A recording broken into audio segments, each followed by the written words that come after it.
Hello everyone and welcome back finally to Let's Play Wrath of the Righteous. Last time we escaped from the garrison here in Canabris. Barely. I guess people kind of like saved us and brought us here to the Defender's Heart Tavern, where all of our companions that we've picked up so far are at. So we got a lot of reading to do. But before we begin, I just want to apologize real quick for the lack of videos for this series. I had intended to record enough to get me through the vacation that I just took and got back from. But because I got sick right before the vacation, it just became impossible. So I do apologize that, there's such a large gap between the last episode of this one. But we're back, and we're not going anywhere until this game is done, hopefully. So let's go ahead and start. And thank you all for returning if you are somebody who was excited for the series beforehand. Thank you for coming back. Anevia. Hey, wait. Mind if I bend your ear about something? Anevia is outside your door, leaning casually against a shelf. So, here's the first and most important thing. Beth gave you a crucial mission. I get that. And I know you'll get the job done. I saw you in action. But here's the rub. By sending you out on an errand, we're weakening our defenses here. If they come at us while you're gone, I don't know if we'll be able to fight them off. Everything seems clear so far. What else do you wish to discuss? Do you want me to stay here and guard the tavern? When do you think the demons will attack next? Thank you for the warning. See you later. When do you think they'll attack next? Your guess is as good as mine. It might not be here. They could attack the whole damn city. Those vermin know they've lost the upper hand and that we're going to push back hard. If things kick off here, you should know. After they attack, some things could be changed beyond recognition. So if you've got any business that needs taken care of, you'd better do it soon. Right. So basically, let's not rest as often as possible, so we can get all the stuff done we need to get done. Do you want me to stay here and guard the tavern? You what? No, your task is far too important. You can't just hole up here, all cozy like, waiting for the demons to knock on our door. We need to take the fight to them. But if those freaks try to make a move on this place, Beth will send a runner to get you. If that happens, you leg it back here, alright? Because if you don't, you'll be coming back to an ash pile. Got it? Everything seems clear so far. What else do you wish to discuss? So, the rift that damn beetle left with its scythe? Yeah, well, it cut the city into two, and it's kind of difficult to get across. My scouts tell me there's a halfway decent place to set up a crossing in Market Square. Not that any of them tried it to make sure. There we go. But if you've got a mind to go across, and I think you're gonna have to eventually, you might want to give the square a once over. Alright, thanks for the warning. See you later. Later. Watch yourself out there. Yeah. Hope your leg's better too. I don't remember if we asked that at the end of last episode or not. Okay. So, first, we have a chest in here. I forgot to loot. My personal chest. And we got some things from, I think this is from pre-ordering the game. Way back when. I'm gonna go and take all that. And we are going to use it because it's been long enough, and I've already got a playthrough where... Actually, I'm pretty sure I used some of it in that playthrough. It's not very, game-breaking stuff, I don't think. So, we'll end up using it. And starting over there, and my girl Camellia. Camellia looks you over pensively, toying with the snake-shaped bone amulet that dangles from her pale neck. Noticing your glance, she flashes you a cold, barely there smile. Greetings. It seems for a moment that she's wanting to say something else, but the pause grows too long, and she slips back into cautious silence. Tell me about yourself. Where'd you learn to wield a rapier so well? Your amulet is quite unusual. Where'd you get it? You're much more relaxed during combat. Your battle cries are uninhibited. You don't belong in my party. I have to go. We'll talk later. What's up with that amulet? Ah, my little trinket. It's so nice of you to notice, but I assure you, this amulet is nothing but a bauble. Can a lady not be drawn to beautiful, useless things? Your speech tells me you're of noble birth. Camellia laughs her practiced musical laugh as she watches you from under her lowered lashes. You're most insightful. A fine quality to have. Camellia's laughter ends, and unspoken words hang in the silence. Still, I believe that being of noble birth does not give anyone the right to look down on others. Forgive me if my questions disturb you. I couldn't resist such a noble beauty. A noble and beautiful lady. I'll stop bothering you immediately if talking to me upsets you. There's nothing wrong with being a noble. People are not born equal.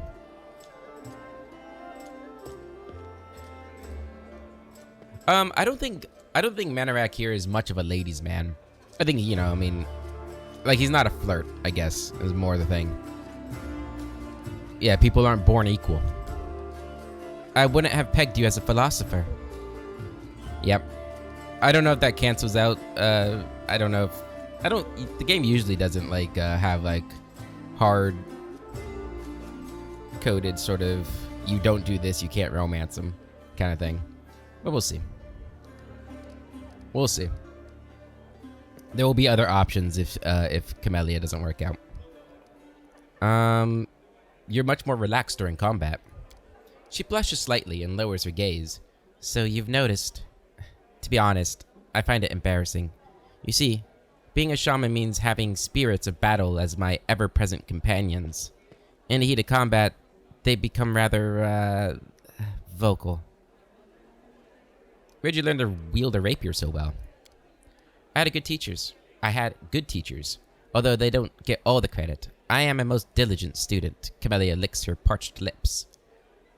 Okay. Tell me about yourself. Did you eat them or something? You want to know more about me than you already knew? Why? Camellia arches a dainty brow. I talk to the spirits of this tormented land, and they guide me in battle. I'll help you fight the demons, and I swear that you can rely on me in this matter. Isn't that sufficient? Anyways, as much as I enjoy our delightful conversations, the spirits are calling me, and I must respond. Please excuse me. Camellia turns away, watching you out of the corner of her eyes. Alright. Staunton Van.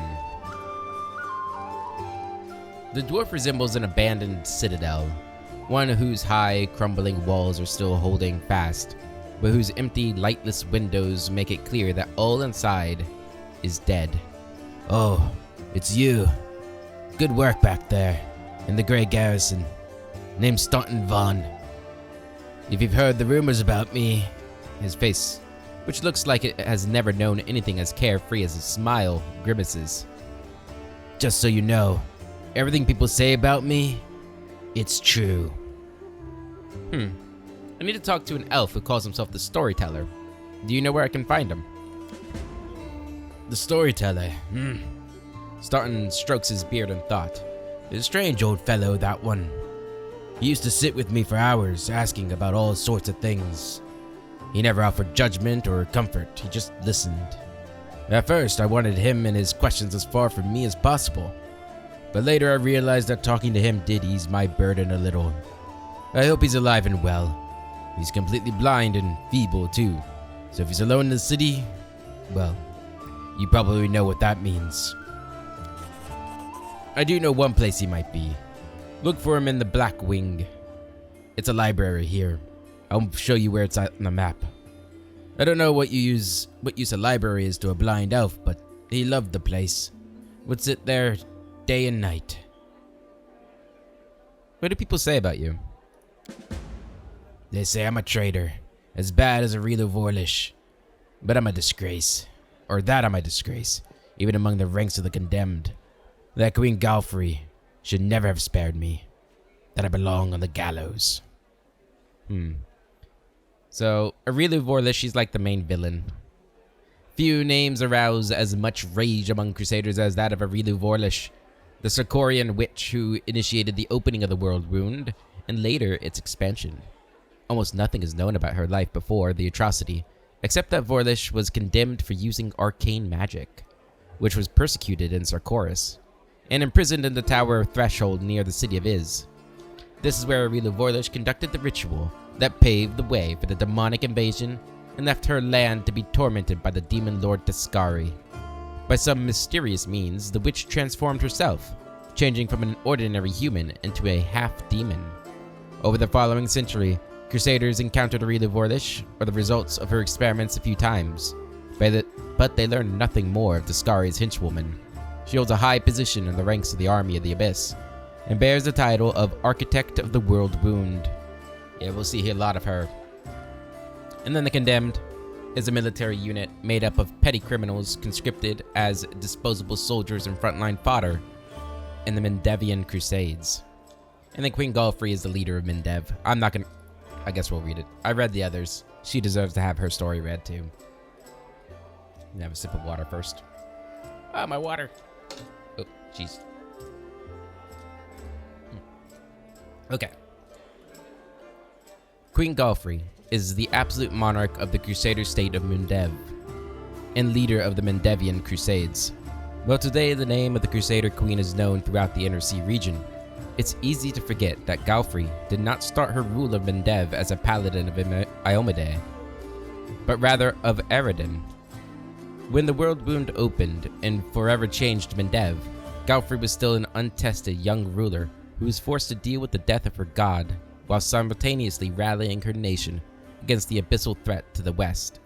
She rose to the challenge, however, and her leadership was instrumental over the next several years, not only in protecting Mendev from demonic invasions, but also in holding the border against the World Wound. When the Church of Iomedae organized the First Crusade, it joined forces with Mendev to push back the demon armies. During these battles, Galfrey time and time again distinguished herself with a keen grasp of tactics and skill at leadership. But this inspiration went both ways. In the Church of Iomedae, Galfrey found something to replace her lost faith.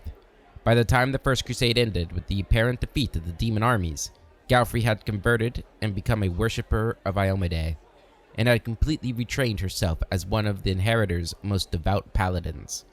Eager to retain such a valuable leader at the head of the Crusades, the Church of Iomedae twice presented to the Queen the rare and expensive Sun Orchid Elixir, which extends mortal life beyond its usual span. Thanks to this boon, the Queen has lived and led the Crusades for more than a century. Yeah, I really like Galfrey. I almost romanced her in my first playthrough. In some ways, I think she might have been a better pick than what I went with, but no regrets. Why do they hate you so much? You really don't know. Staunton gives you a long, morose look, then sighs. I'm the reason why the Crusade forces are holed up in fortresses on the edge of the World Wound, instead of bringing the fight to the demons. We used to have a foothold in the Wound, the mighty and unassailable city of Dresden. We used to have it until it fell, and all because of my stupidity. I gave the enemy our main citadel. I was tried. They wanted to execute me, and rightly so, but the Queen intervened. She said that I should live and fight in order to undo what I have done. So that's how I live, decade after decade, fighting in the Condemned. The dwarf shrugs. As you can see, I have fixed nothing. And I have earned no one's forgiveness. Are you going to spit in my face too? It wouldn't even surprise me. Hope you earn your forgiveness. You keep living and fighting with no hope of anything better because that's what the Queen ordered you to do. There's honor in that. You were given the chance to live, so live, and stop blaming others for what you've made of your life. Spit in Staunton's face. It's not my place to judge you. Who knows what I would have done in your shoes. I don't really want to spit in his face. We're gonna go with the chaotic one. Yeah, stop crying and live your life, man. Do you think you're the first to come to me with sermons? The dwarf shrugs indifferently. The whole city fell because of you? How's that possible? What do you mean, how? The knight glares at you from beneath his furrowed brows. If you don't trust the word of a condemned, go ask somebody else. Like my little brother Joran. If you still don't believe it, what's it to me? But if you're about to ask me to recount the story of my disgrace for the 1000th time, don't. You really don't have any friends? I couldn't have survived this long if I were completely alone. Jorn, my little brother, he keeps me going. He's never abandoned me. Everyone else shies away from me like they might catch what I've got. Even fighters in the Condemned console themselves by thinking, I got stripped of my rank, but at least I'm not stunting. Commander Terabade seems to be the only person in this whole army who remembers that I'm a soldier, not a drudge. She has no qualms about taking me into battle. She's had some mud flung at her in the past, or so I hear. That's why she tries to keep an open mind about people. It's no surprise that she's the only one to hold her onto her sense of reason in this farce. So many years in the Condemned. Surely you have paid your penance by now. That's not up to me to decide. My life is in the Queen's hands. He falls silent for a moment, and then in a trembling voice he adds, The Condemned isn't the worst part. All these years I've prayed to Torag for forgiveness. Countless times I've gone to his priests. Countless times I've kneeled before his altar. If only the father of dwarven kind would answer my prayers just once. Not to restore what I've lost, but just to tell me that I'm still one of his children. But it seems he doesn't give a damn about me. What can I expect from mere mortals when my own god doesn't think I deserve redemption? And, you know, there's this guy living in the Stolen Lands. His name's Harem. He also has a problem with the father of dwarven kind. Maybe you guys should talk, you know? I have to go. Go on, then. Maybe we'll see each other again. Okay. What a lovely, cheerful individual. Hey, Horgus, you owe me money. There we go. Here, take this. Yes, it's 2,000 coins. Take your payment and remember that Horgus Gwyrm always keeps his word. You helped me get back to the surface, and I duly paid you for you escorting me. Now, speaking of our future cooperation. Horgus looks at you with unvarnished disapproval. His arms folded across his chest, his foot tapping impatiently. I have a job that would be perfect for someone like you. Naturally, I'll pay generously for your services. What do you mean, a job for someone like me? So what does this job involve? What kind of reward are we talking about? Yeah, what's this reward? 1,000 gold coins, Horgus replies without hesitation. Double it, and I'll think about it. Ha! Yeah, right. For that kind of money, I could hire Queen Galfrey herself to guard me. 1,000 is my final offer. Damn. I don't know if that was possible. Oh, no, it would have been. I rolled a natural 1. Son of a bitch. What do you mean a job for someone like me? For an adventurer ready to sell their soul for booze and then lie down drunk in the gutter. Or do you think you're somehow different? A traveling knight, perhaps, noble of heart, but without a coin to your name? Well, I'm 2,000 coins richer, thanks to you. Horgus sizes you up critically, then sighs and shrugs. You seem a reliable enough ally to me. You did get me out of those mongrel caves. So why should I care what you do with my money once you've got it? Horgus seems like one of those people who think the entire world owes them something. However, you hear notes of hysteria beneath his smug arrogance. It's as though he's really quite nervous, but taking great pains to conceal it. Noble birth doesn't give you the right to behave badly. I would ask that you refrain from such sentiments in the such statements in the future. Nah, I don't really care. What does this job involve? You shall be my bodyguard. You see, I have good reason to return to my mansion here in Canabris. I still have...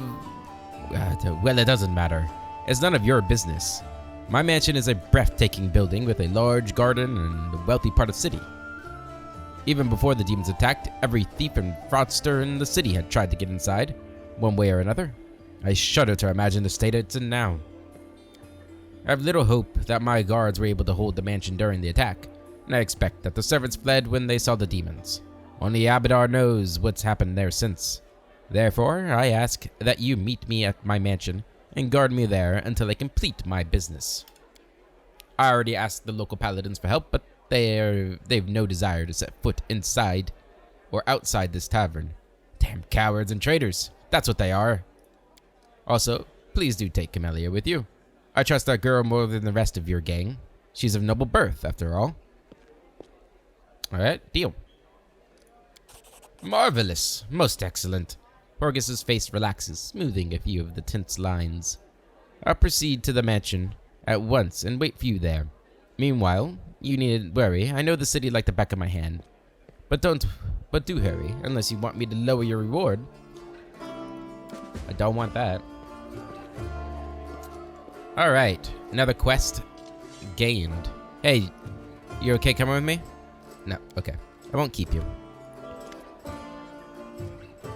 Gimel Hawks. A strange figure towers over the bar. A huge, ungainly man with skin so milky white that his blue veins are visible even from a distance.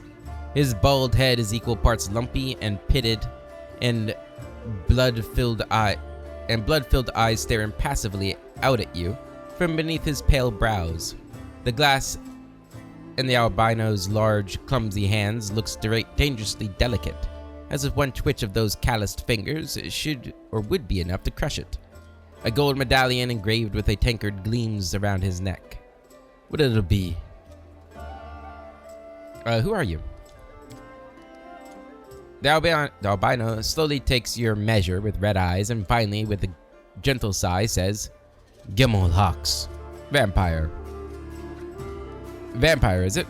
Then pour me a glass of whatever you serve our kind here. Gimel coolly brings out something from under the counter, a flask of cloudy liquid. Here, fresh elf maiden blood, only for our kind. Thank you, I appreciate that. I don't know. Did he really give you that? I don't know. I doubt it. Doesn't say he did. How'd you end up in the Crusader City? How did anyone end up here? How did you, or them? With a huge hand, the tavern keeper gestures at the ragtag group assembled in the room. The world is big, but still there isn't a place for everyone. People who no longer have a life anywhere else, they end up here. That medallion you're wearing, that's a sacred symbol, isn't it? Are you a cleric of Kalian? I'm a tavern keeper, best in the city, the best there's ever been, and I pray to the best god there is. Any news in the city? The albino looks around. There are demons everywhere, and you showed up. Are there any places in the city worth visiting? If you mean places that normal people usually stay well away from, then there are plenty. Like the Pitaxian wine cellar. Gimel pauses for effect. Like the name of the place alone should make you quiver in fear. It once belonged to a Pitaxian trading house. Then King Arevedi came to power in Pitax, and the property started changing hands. Soon after, the seller's shop assistant was found in a ditch. Not all of him, mind, just his head. Numerian gangsters had taken possession of the place.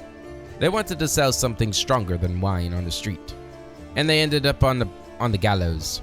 Then King Arevedi's number was up. So now the store stands empty and unclaimed. People say that a headless ghost wanders the place at night, moaning ghoulishly. Ooh. After coming to the end of this story, unusually long by his standards, the tavern keeper takes a swig from his tankard. Just don't ask me how he makes any noise with no head. I wasn't there. I just tell it like I heard it. Show me what you have. Alright, I'm gonna sell to you. I think it's time. Let's keep the masterwork stuff for a little bit longer. Alright. Another 1900 gold there. Weapon wise. Okay. Don't quite know what everybody's gonna need. I don't think we'll be using this, so we can sell those.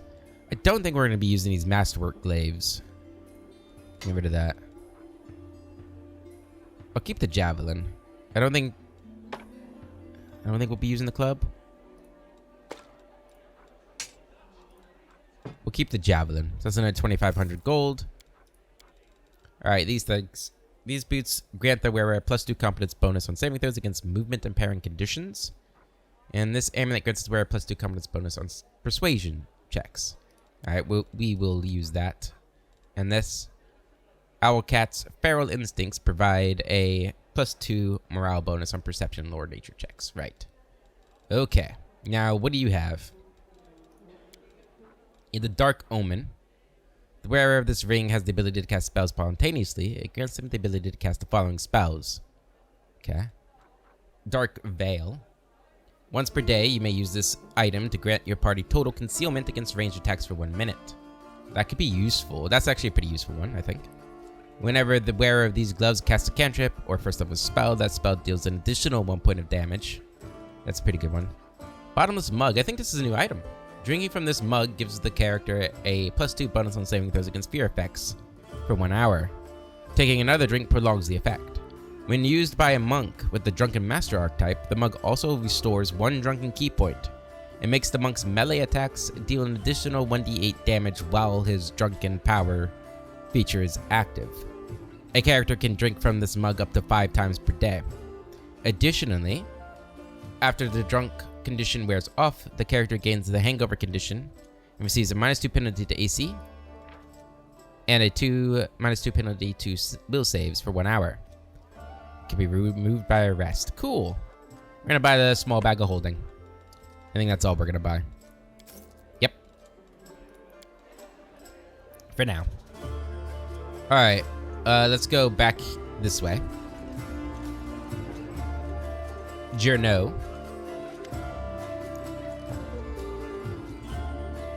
A young man in well-worn traveling clothes and a simple wooden symbol of Erastil on his chest is efficiently cutting a linen robe into strips to use as bandages. Despite his visible exhaustion, he works with zeal, singing some tune about red braids and ripe sheaves of wheat under his breath. He raises his warm, chestnut-colored eyes to you. Are you one of the Crusaders? Thank you for defending those of us whose talents lie off the battlefield. I'm Journo, servant of Erastil. Pleased to meet you. What are you doing? I only took my holy orders recently, so my god has only bestowed a little of his power upon me as yet. I'm sorry to say that the number of wounded fighters in this tavern is far beyond my power to heal. But there's a reason people say, have faith in the gods, but look to yourself first. I may not be able to help the wounded with magic, but I can at least cut up bandages. Are you from around here? No. I was just passing through Canabras. I was sailing down that old man of ours, the great Selen River, to a village by the name of Chili Creek. I happened to land in the city on the eve of the festival, and I'm ashamed to say I decided to stay for a day to enjoy myself. But I ended up staying in the city longer than I did bargained for. Yep. Chili Creek. Where's that? It's a small fishing village. It's not even marked on some maps, but people do live there. What they don't have is a priest. They have no one to heal their wounds, no one to offer prayers for a good catch, no one to give their dead a dignified burial. And the world wound is a stone's throw away. So I'll be setting sail for Chili Creek to serve my god and my people. Once we've held Canabras, I'll be going there. If by the grace of the good gods we all survive this, you should come up and visit me sometime. You'll find the village here, on the bank of the river. The priest marks Chili Creek on your map. Nice. Aren't you, a young and inexperienced cleric, afraid to go to the border of the world wound? I won't lie, I am afraid, but what can I do? Those villagers are simple people. Every day of their short lives is spent doing hard and honest work. That's exactly the kind of life I want. Something simple but meaningful. If I had centuries ahead of me, like elves do, I may have spared some 50 years or so to travel around the world, the young man says with a smile. Or maybe even 100. Why not? But I don't have time to spare, so I want to spend my short life in the place where I'm needed most. Even if it's dangerous, especially if it's dangerous. The admirable individual. Can use the help of a cleric. He makes a helpless gesture. Erastil knows I'd be glad to help you, but it's no use. My spells are depleted and I have no training in potions or scrolls. See this robe I'm cutting up for the bandages? It's the second to last one. I have to go. May Erastil watch over you. May he watch over us all. Loot! Mine.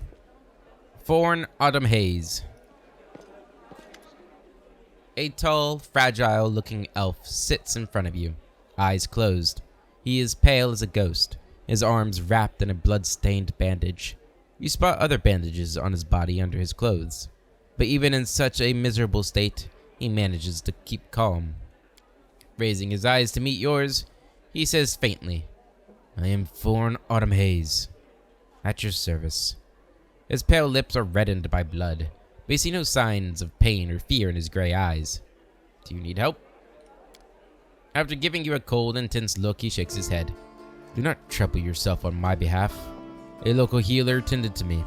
Besides, I come from a resilient, hardy people. My body will endure both the wounds and the poison delivered through them." "Who are you?"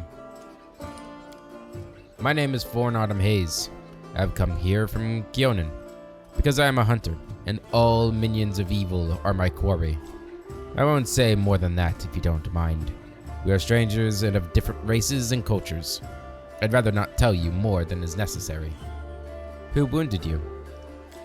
"A sinner and accomplice to demons. The quarry I am hunting in this inhospitable place." "I'm Manorak. You can trust me. I might even be able to help you." Fingers crossed behind my back.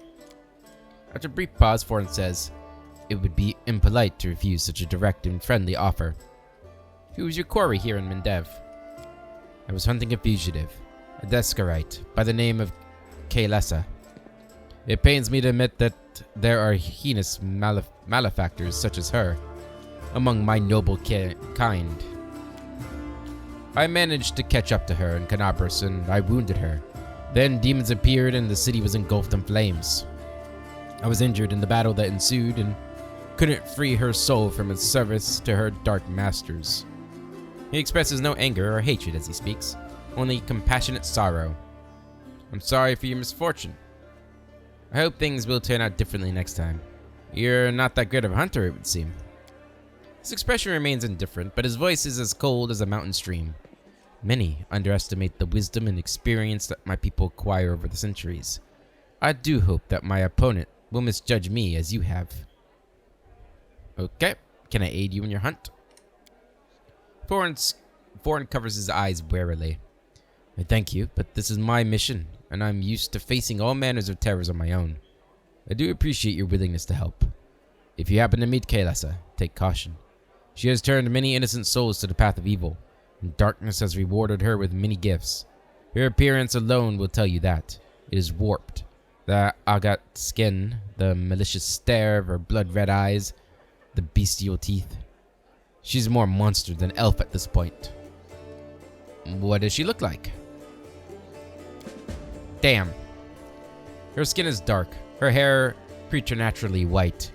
Her red eyes can see perfectly in the dark, which, to my dismay, I've come to know from experience. But bright light causes her kind pain. I used an alchemical powder that explodes in a dazzling flash. She cried out as I stabbed her. So she's just Drow, but I don't know that. It's clear that this woman is a faithful servant of darkness. The marks that Kaelessa's masters have left on her appearance say as much. I'd like to know more about you. I won't hold back anything, not who I am, why I made my way here, or who it is that I am pursuing. Tell me more about yourself." Other peoples tend to believe that identity is the sum of a person's actions and the events that happen to them. For them, I am one of a long line of warriors of Kyonin, who, since his youth, has dedicated himself to hunting evil and injustice. For them, I am a successful and capable huntsman, who has tracked down and slain a great many monsters. But I am an elf, and for me, my identity has a different meaning. It is shaped by the place where I was born, and that I love so deeply. I am shaped by what I find beautiful, and what makes my heart quicken, by the fears that come to me in the dead of night, by the things I find so intolerable that at the sight of them, my very core darkens and fills with poison. Thus, to tell you who I am, I would require many days and much candor, which is more than you and I have at our disposal." "Why did you choose to be a hunter of evil?" "Because I am the son of a noble and proud nation. We are sometimes criticized for our arrogance, but no one dares doubt our honor. When a crime is committed, we cannot turn a blind eye. If we were to abandon our obligation to oppose evil, If we were to surrender this obligation to other races, we would also relinquish our preeminence. Remind me who's your quarry. Yeah, we've read that one. Refresh my memory. Yeah. The miscreant, unfortunately, is of the elven race. In the blessed shade of Kionin, she swore herself to the faith of Discari and set out on her criminal path in his name. Darkness rewarded her with great powers and repulsive disfigurement, so she could no longer hide in her sins. Kaelessa fled here to be closer to her master, and I followed her. No more questions, I have to go. Good fortune to you. Okay, let's go downstairs. Get the feeling that this might be a two-parter, this exploration of the Defender's Heart. Gotta get all this loot. Hello. Surrender thy soul, Delvin. I hope they protect us. Got you again. How many times is that today? Take your jokes and shove them, tiefling. Whoa, easy there, chief. Don't hit me. Be right with you in a moment, Delvin. Just gotta loot the cellars first. You guys have so much stuff lying around. So many supplies. Okay. So, how do I do this thing again? Button won't budge. Do they all have to be lifted up? Where's the last one?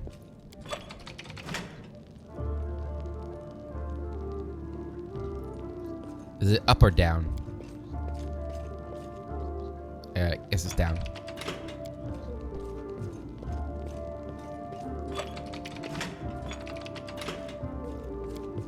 Press that button. What?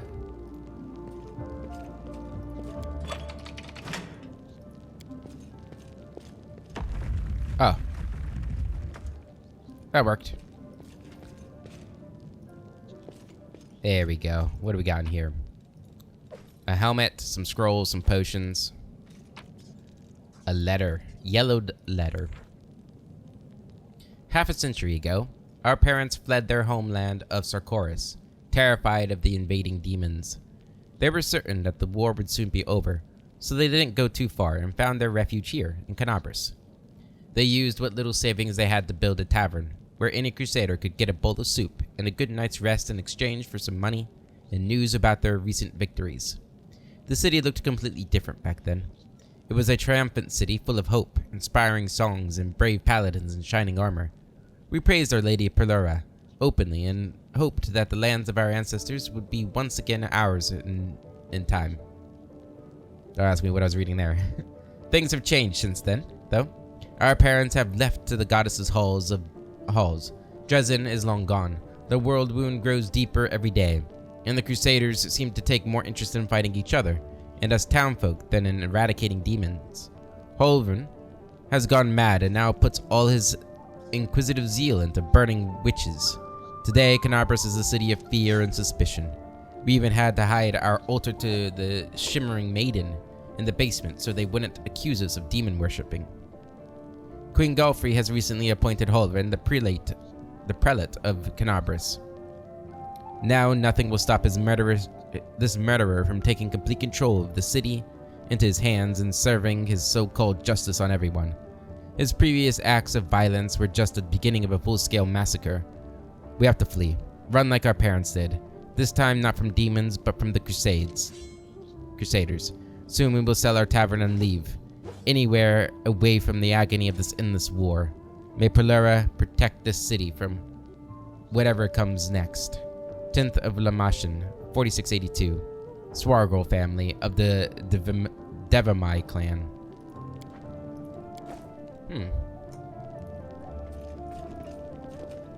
Okay, Delvin, what's up, man? Go ahead. Don't take too long, though. Alright, Woljif. Hey, Chief. Hey, Dreamboat, come over here. I want to talk to you about something. Something really important. Call me Dreamboat? The young tiefling sits cross-legged on the floor. He looks relatively calm for someone in shackles, but his tail whips back and forth in agitation. Noticing your attention, The tiefling sits up and beckons you over. Quit bothering the decent people in here, Woljif, or I'll knock your teeth out! What's it to you, Delvin Dum-Dum? You were told to guard me, and I'm not stopping you. But no one told me I had to shut my trap. Who are you? Woljif. Woljif Jefto. I deal in useful things. I can get you whatever you want. Anything. But there's just one problem. The tiefling rattles his chains and gives you a meaningful look. What do you want from me? I'll lay it out for you. Simple job, 30 minutes tops. We go someplace, talk to someone, and in return, whatever you want, I'll get it for you. Some extra rations? No problem. Armor, weapons, scrolls, you name it. It's as good as yours. If you need my help with something, whistle and I'll be there. I'm handy enough with knives too, and even my magic know-how isn't too shabby.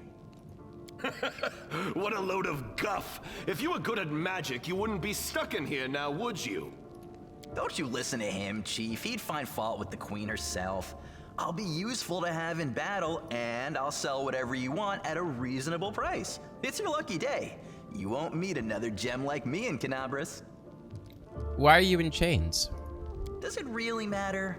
Don't get hung up on the past, Chief. Don't look to the future. Live in the here and now. He was caught thieving. Your shadow. What was that? Get me out of here and I'll tell you. And don't worry, it's not contagious. I can't help you while you're chained up here. How can I free you? That's easy. You know Irabeth? Feisty looking gal, always wears armor. You can't miss her. She's the meanest fighter in the whole city. When you see her, put in a good word for me, will ya? Tell her there's this guy Woljif locked up for no good reason in the Defender's Heart. Well, for the follies of his youth. And he really wants to get out on bail so he can keep up his good behavior and make a contribution to society. You got that? Will you do it? Alright, I'll talk to Arabeth about your situation. I knew I could count on you. Knew it the moment I laid eyes on you. We'll talk later. Alright. About to rescue him. Which is no big deal. No big deal. I could use a good thief. Alright, oh, I got this helmet. Can you tell me about it? It is charisma. Okay. Who wants the charisma helmet? Do I want the charisma helmet? I do not. Let's see, do I want this? Nah, I probably want that, huh? I'll take the boots though. There we go. Who uses charisma out of you two? Either one of you? Guess you'll take it for now. I suppose I could give it to you. You probably would. You're probably actually the. Okay, yeah, we'll give it to her. I know I'm planning on replacing her as soon as I can, but until then, let's keep her skilled. I guess you'll take that too. Okay. Who's next on our list of people to talk to? Anevia? That griffin is so big. Anevia, in her muted colors, blends almost perfectly into the background.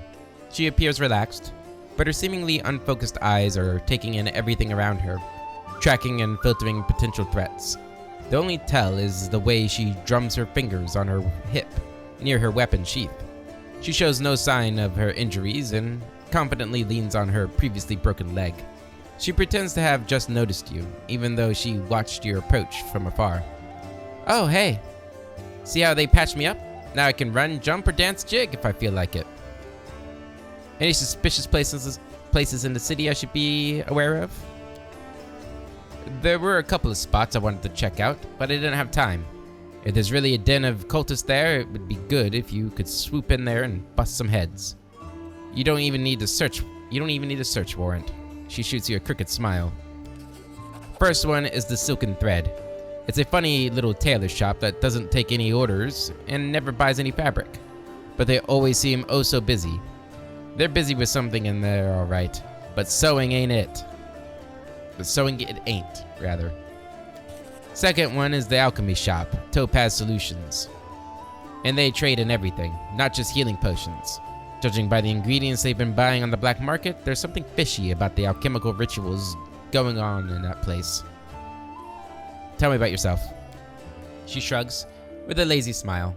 I'd be happy to, but there's kind of nothing to tell. What's so interesting about me? Where are you from? Nowhere. I was blown in by the wind and found in a cabbage patch. She stops short. Sorry, that's an old habit of mine. I don't like blabbing about my past.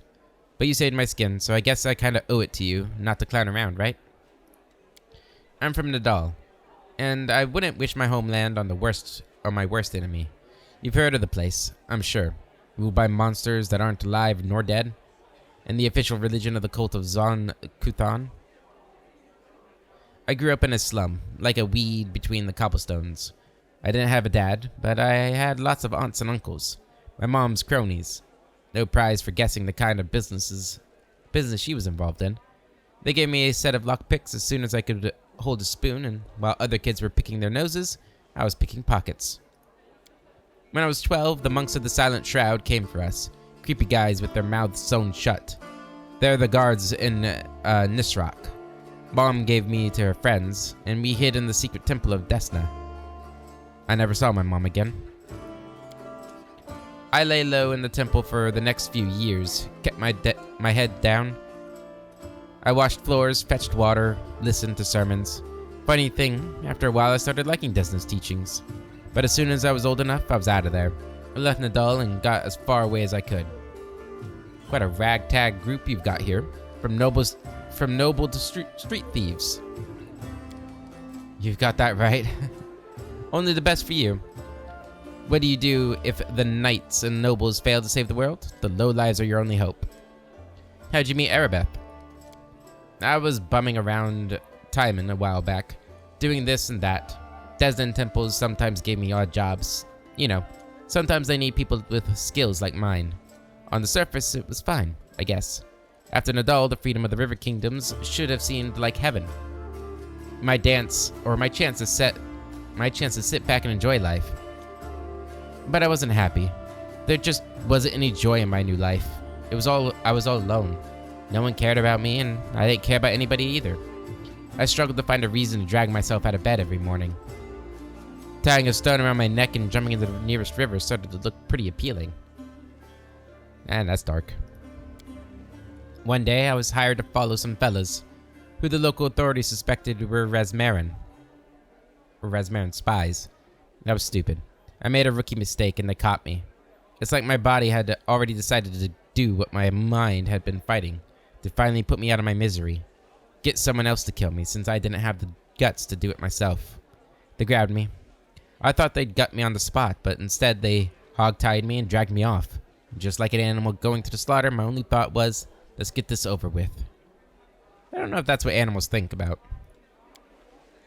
They brought me to their stinking cave, threw me on their altar, and I realized who it was. Kuthites from Nadal. They'd tracked me down after all those years. But I didn't care anymore. Wouldn't even have cared if they'd eaten me or whatever. We all gotta go sometime, right? So I was lying there, staring at those knives pointed at me. Then fate rolled the dice and I hit the jackpot. Arabeth. There she was, storming into the cave. Picture it. I'm lying on an altar with all these knife-wielding maniacs around me, and suddenly, Arabeth storms in. I thought it was Iomedae herself.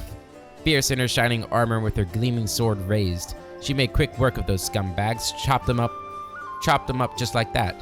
I didn't even have time to blink.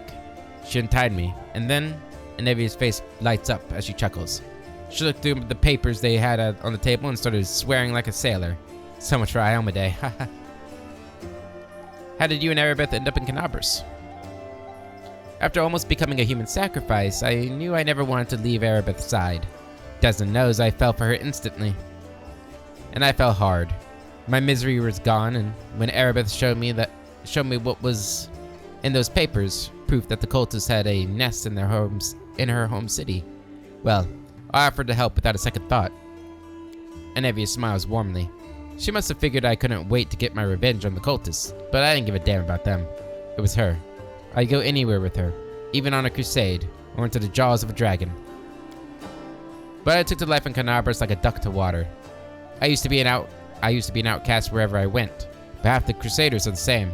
After all, who'd volunteer to tangle with demons on the edge of the abyss? You gotta be either a goody two-shoes with too much honor and free time, or a misfit with no life out in the normal world with normal people. People come here to run away from their debts, their past, from themselves. So I fit right in. Yeah, it's kind of why Manorak is here, although he's probably not too concerned about winning the crusade. I guess he kind of just wants power.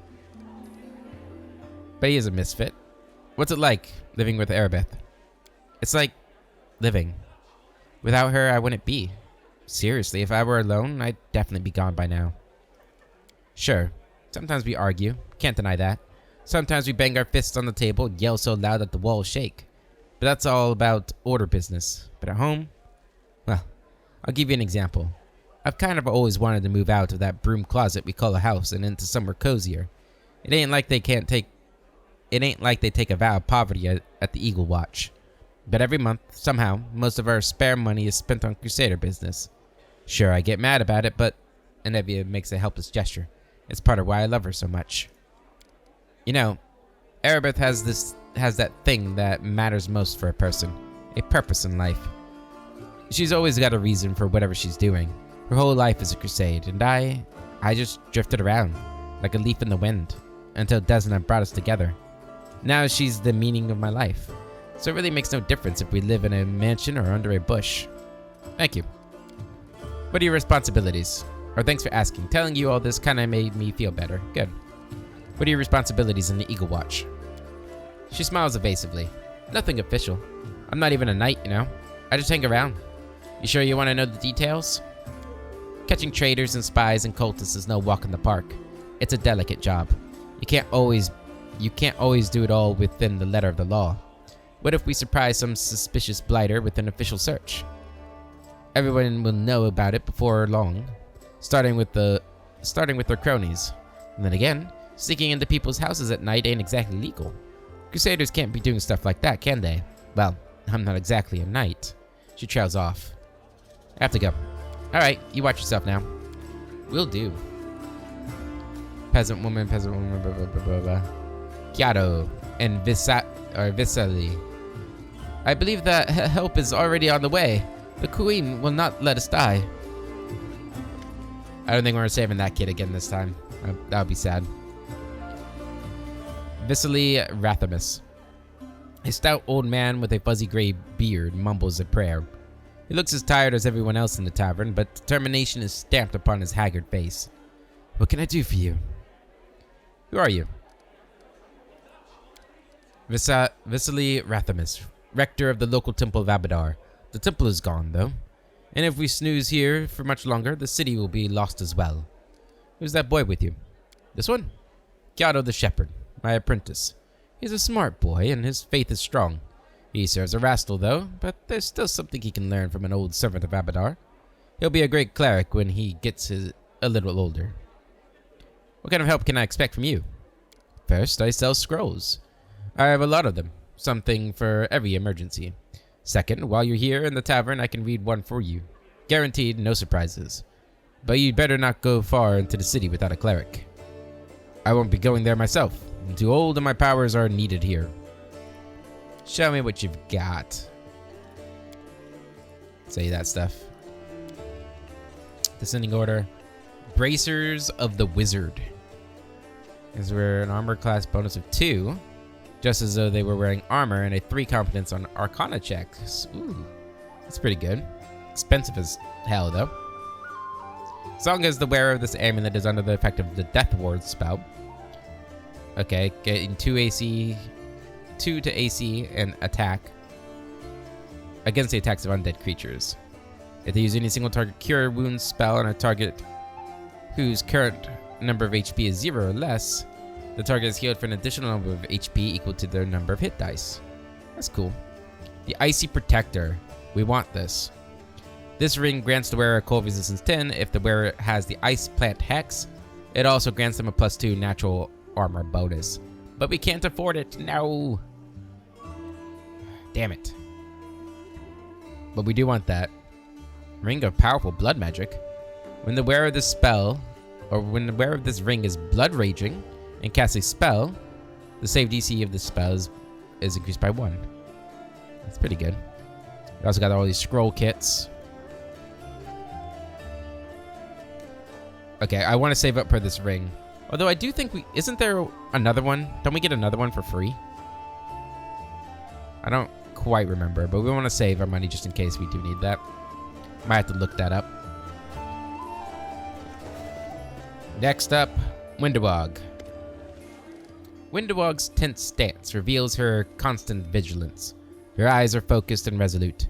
Noticing you, she lets you speak first, bowing respectfully. Master, I am at your service. Tell me more about yourself. The underground warrior looks flattered, raising her chin proudly. You can ask me anything, Master. What do you think of life on the surface? Windowog scoffs arrogantly. Life among the Uplanders, you mean? Your customs are strange. The huntress casts a glance at you and corrects herself quickly. I mean, theirs, not yours, Master.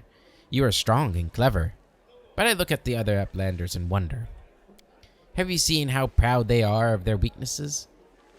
Look, my hands are so soft. I've never done anything with them in my entire life because noble blood runs through my veins. It doesn't matter who someone's parents are. I'm the daughter of a former chief of the tribe. So what? Is this what they respect and fear me for? Saul became the chief because he was old, experienced, and smart. After him, I might become the chief because I am strong and even smarter. But these weaklings wouldn't have lasted a day in our caves. Everything is strange here. But it's all right, Master. We'll put things right, won't we? Her eyes narrow wearily. Tell me about life in the caves. Life was better than an Uplander might think. You're surrounded by rock on all sides. It's sturdy, dependable. When you hide in a crack, you know for sure you're safe. Not like here. All this empty space around you.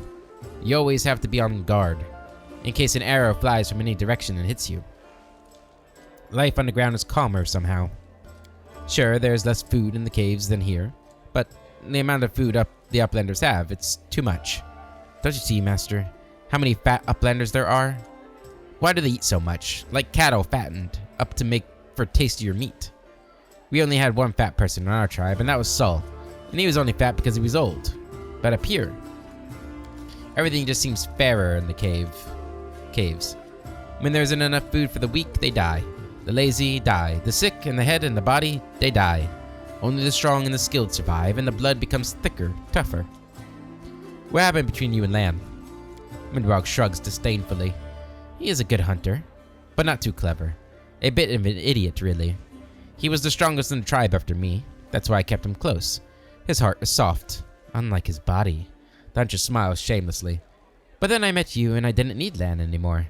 Now I only want to hunt with you. I can tell you're proud of your strength. Windowog throws her shoulders back proudly. Of course. Let everyone see who is standing before them. The weak must obey the strong if they don't want to be reminded of their place. Even though as a snot-nosed little cave rat, I could bring nethers twice my age to heal, because I fear nothing and no one, pain least of all. I was showered with praise and compliments. The best hunters of the other tribes wanted me, but what did they matter to me? The moment you start listening to flattery is the moment you get soft and you die. She listened to my flattery. No, I always pushed myself further, challenging myself, taking myself to the very edge. Many times I almost died, but I always come back stronger. I earned all my strength on my own, and if anyone didn't respect that, I just grabbed my knife. That's why I became the best hunter in the tribe. On the surface, your people are called mongrels, but I take it you don't like that term? The hunter shrugs her shoulders. Let the Uplanders call us whatever they want. It doesn't matter. I know what they're trying to do. By giving us that stupid nickname, they're asserting their status and superiority over us. But it's normal to try and dominate a stranger you just met. That's expected. When my kin conquer the lands on the surface, people will call us whatever name we choose. Why do you serve me? Windowog gives you a bland smile. Because you're winning, and I want to be with the winner. I don't like sharing food and fires with weaklings. I prefer people like you. And also because being close to you is a good way to live. I love life. I'm young and strong. It makes sense to eat, drink, screw, and kill enemies while you were young. Not when you were 30,000 gongs old and shriveled up like Soul. As long as I'm your servant, I can have fun as I like and order around anyone I want. Who will dare defy me? No one. Your eyes drift half closed in smug satisfaction. Kill for me, and you will get everything you've been dreaming of. Your hard life has made you cold-hearted and cruel. You have to show more restraint on the surface. I can guarantee you fun and entertainment. I like the evil one. Kill for me, and you will get everything you've dreamed of. Windowag shoots you a feral grin. It's good we understand each other, master. As we neithers say, we hunt in the same cave. Everything's clear. Your interest gratifies me, master.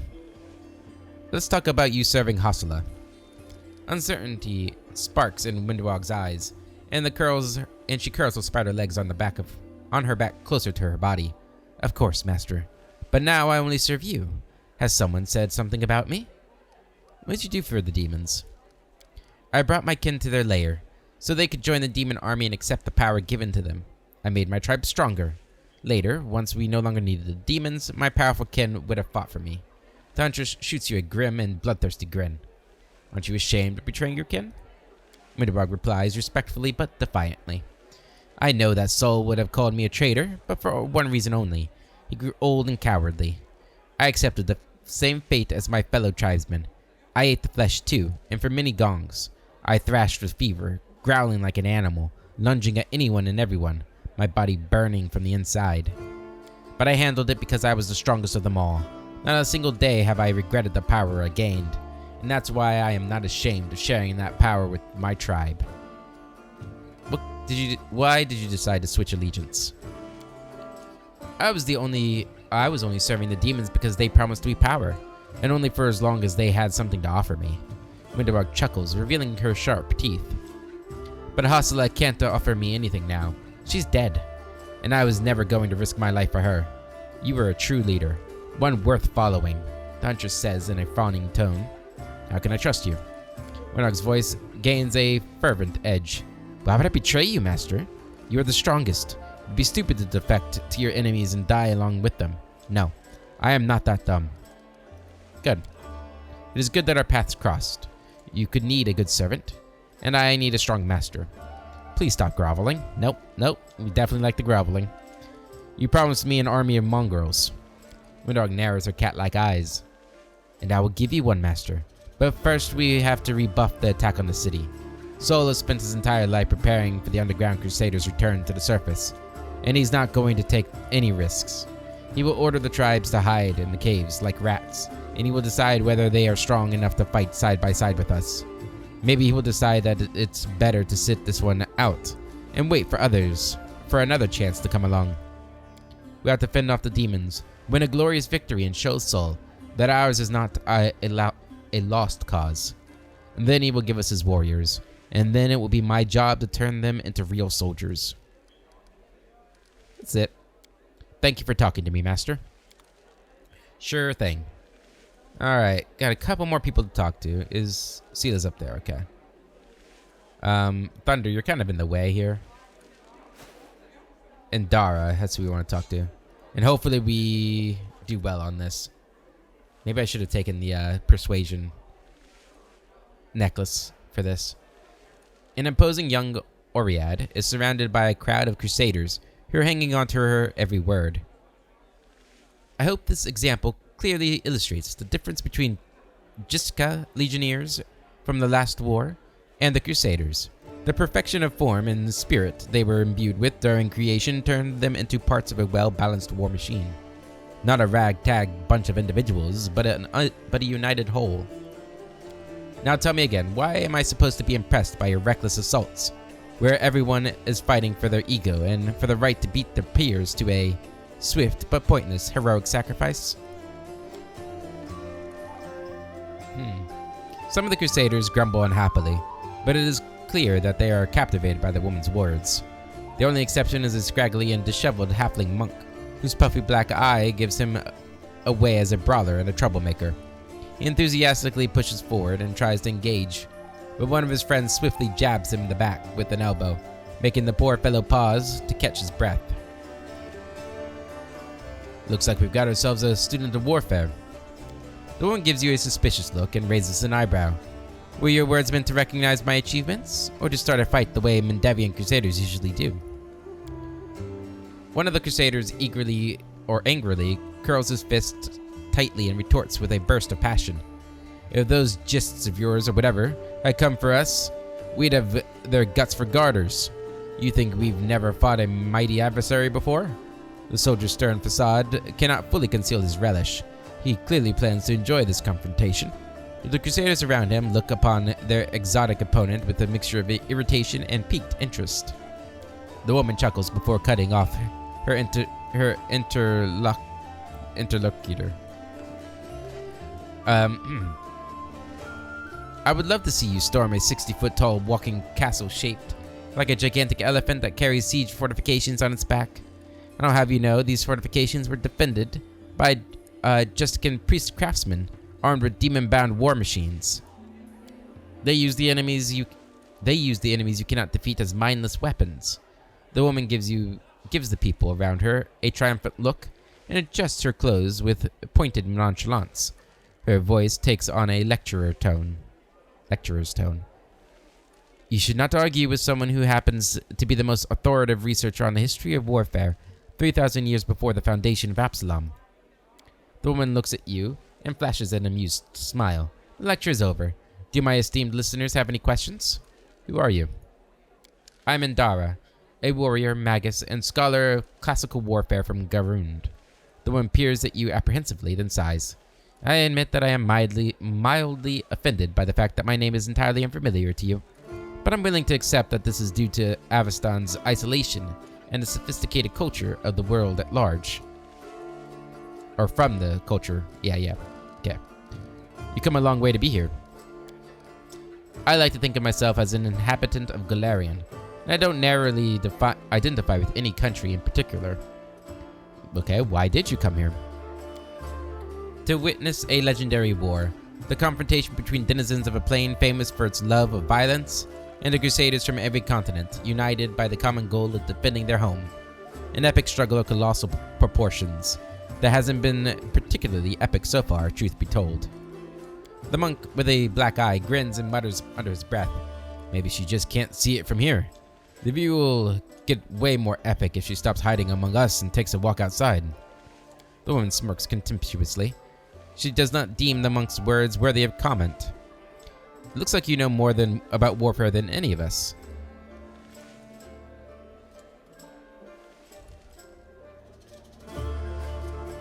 It looks like that. Yeah. Oh? Am I hearing things, or did someone finally acknowledge my competence in the art of warfare? Perhaps there is a sufficiently open-minded individual among the Crusaders after all. I find myself pleasantly surprised. Why don't you join the Crusaders and show them how fighting should be done? No. I'm a historian, an analyst, a theorist. Do you know what these three words have in common? They describe a mortal woman who does not participate in the conflict upon which her thesis will be founded. But then again, I will hardly be able to describe this mess as anything other than a feeble likeness of the last war Jessica. The monk with a damaged eye grins slyly and comments. The more dangerous the upcoming scuffle is, the more motivated we are to find clever and pretty words to justify not actually doing the fighting. What is this last war you mentioned? The last war Jessica, of course. A large-scale conflict that took place 3,000 years before the foundation of Absalom.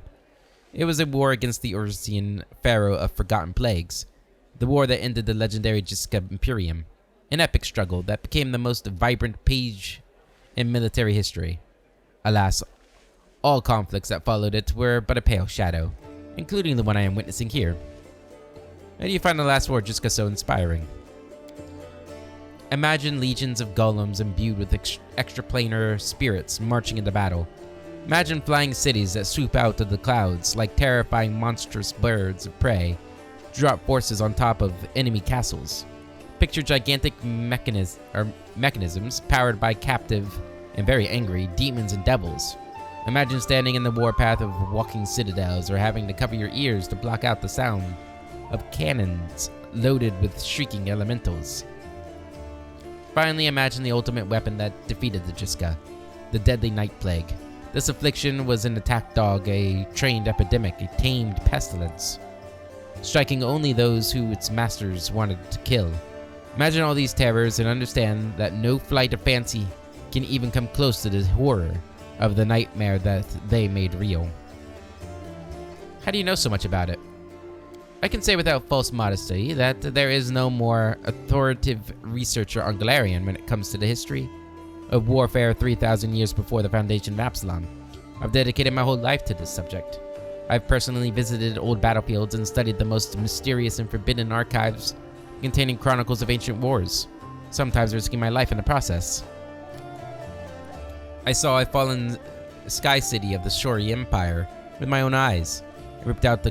I ripped out the control crystal from an exterminator-class combat golem that guarded the Jiska laboratory with my own hands. These fingers held the glass flask that the servants of Pharaoh Forgotten Plagues used to create the first generation of pestilence that devastated the Jiska Imperium. How do I know so much? I saw and touched everything I'm telling you about. You're wrong to treat the Crusaders with such disdain. Allow me to explain. A debate? Oh, I'll be happy to prove that the current conflict can't hold a candle to the last war of Jiska. Very well. The last war of Jiska was waged using a significantly greater number of troops. Both sides actively relied on reinforcements from allied planes, and their strategic planning was perfected through no fewer than 7 rounds of intensive design. None of the above applies to this war of yours. Compared to Jiska, we are but stone club wielding kobolds. I would like to conclude my thesis with a few words of wise counsel from Dagon, an advisor to the Pharaoh of Forgotten Plagues. I doubt you will comprehend the true genius of his statement, but here it is nevertheless. A gadfly sees the ox. The ox pays no heed to the gadfly, but Crimson Fever takes them both. The events of the past are shrouded in legend, but the fate of the world is being decided here and now. That is what you fail to grasp. 11. The principles of war are always the same. Weapons, causes, and resources may change, but the foundations remain immutable. 10. We'll go with the higher one. Yes. The earnestness on the faces of those around you has taken away Adara's panache, encouraging her to backtrack and stumble over her words. Of course, I'm not trying to diminish the importance of current events. What I'm trying to say is that from the standpoint of history, and particularly the history of warfare, she falls silent, fixedly staring at the unfriendly eyes of her audience. The true importance of these developments won't become obvious until later. Indara offers a pretentious dismissal. As a scholar, I cannot deny that there is a certain truth beneath your skeptical statements. History is a complex discipline rooted in fact and evidentiary base that grows ever more eager the further the described period is from the present moment. Of course, if I were to argue in bad faith the way Crusaders embellish their tales of slaying a single Brimmerak by adding a dozen Balors, for example, I could win this debate. But I am above such things, and therefore I am forced to admit that your skepticism is not entirely without merit. Have you changed your mind about joining the Crusaders? I'm sure you would have been able to expound on your argument in a longer discussion.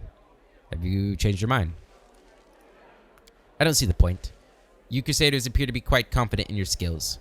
If nothing else, you've presented your argument to me with extreme confidence. Indara unbuckles her sword belt and hands you the weapon. This is a worthy blade.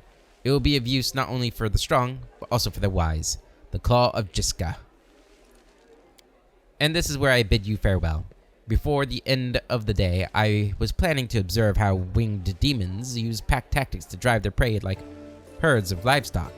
It's about time I got back to my research. The hint of a smile graces Indara's lips, and when she sees disappointment in the eyes of many Crusaders around here, stay safe. And she teleported away. The Claw of Jiska. It is a short sword, a flaming short sword. A straight sword forged by the craftsmen of Garund. The scabbard is decorated with engravings that depict battles between Osirian and the Jiska Imperium, accompanied by Indara's musings embroidered in golden thread. +1 flaming short sword. 1d6 points of fire damage added to it. Yep, good stuff. What's my current thing? Marching Terror. Probably not going to be better than that. Let's see. +7 and 6, 15. Oh, it's better. +7 and 6, 16. Yeah. Now, does this have reach? This does have reach. So I think I'll keep the reach for now, just because my armor class isn't amazing. But that'll be a good weapon for Woljif, probably. Maybe... Actually, I'm going to put that on. Would you like this? This is better if you can't wear it. You can't use it. Never mind. And you got the crossbow. Okay. Alright, guys. I'm going to end the episode there. In the next episode, we got to talk to Seelah, Hilor, and Erebeth before we head outside. And there's a couple people to talk to outside, too. A lot of talking. But, yeah. Eventually, we'll get out there in the city and start doing things. Until then, I hope you all have a wonderful day. And I'll catch you later.